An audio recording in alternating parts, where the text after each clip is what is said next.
John Pardo Rocky Juarez. Good. Any questions here? Any questions? All right, good luck, gang. I'm fair, but I'm firm. Night of his life, because that's what it's...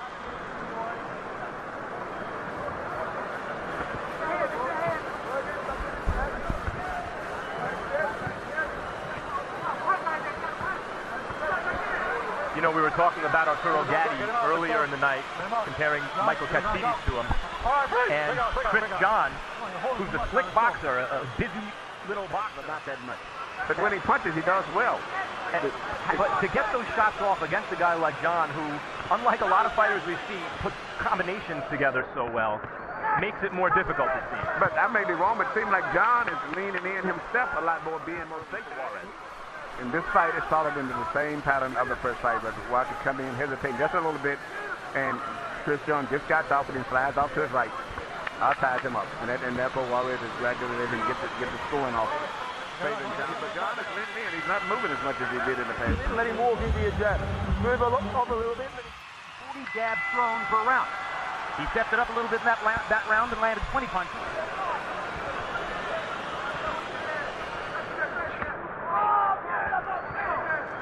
Hold on, Chris. Hold on, Chris. Round 5 coming to a close so far. It is a clinical session when the fight was made to Marquez, who maybe weakened himself a little by coming down and then just ignored the concession. Because Marquez's only recourse as of Wednesday would have been to say, okay, no fight. That means no Megan. Let's go.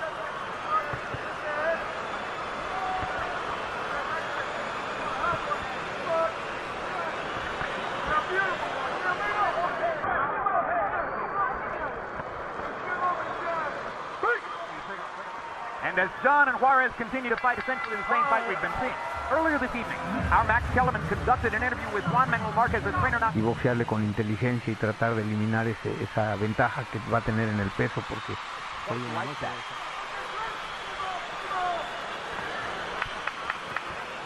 Well, earlier you heard Max Kellerman's conversation with Juan Manuel Marquez trainer Nacho Beristain about weight. Here now is Juan Manuel Marquez with Max.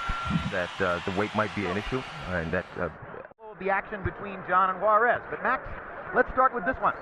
Floyd Mayweather comes back from 21 months off and takes, with no tune-up fight, a matchup against the man who currently ranks on almost all the expert lists as the number 2 pound-for-pound fighter in the world. Is it a brave risk for Floyd because Marquez is so good, or is it another...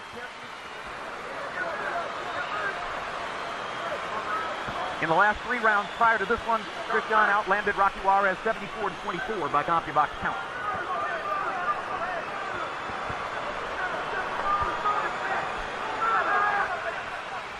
And Mayweather. You see any dark cloud for Chris John and the slight swelling around his eyes?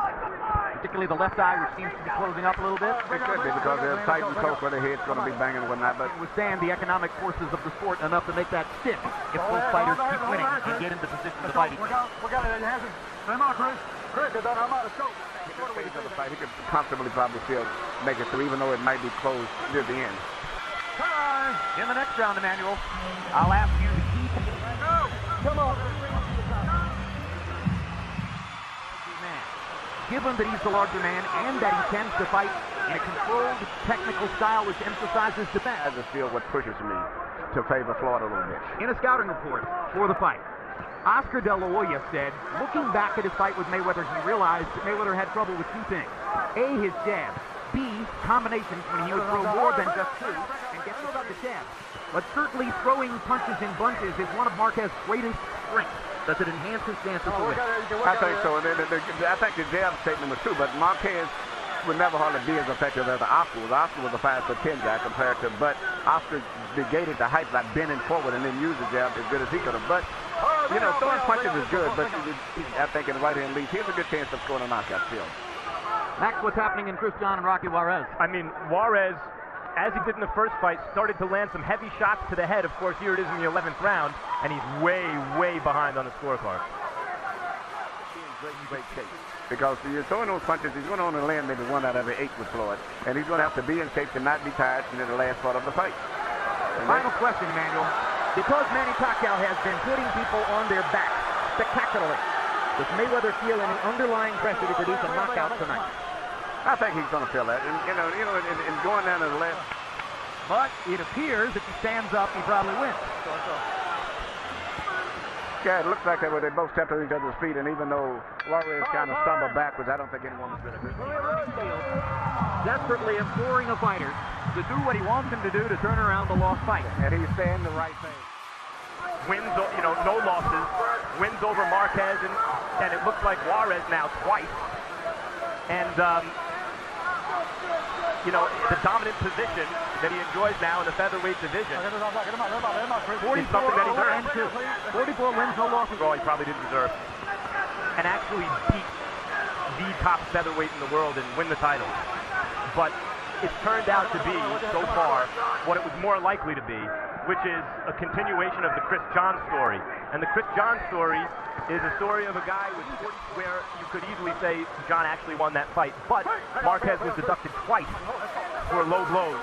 And you imagine that without that, in a neutral site, maybe Marquez gets that decision.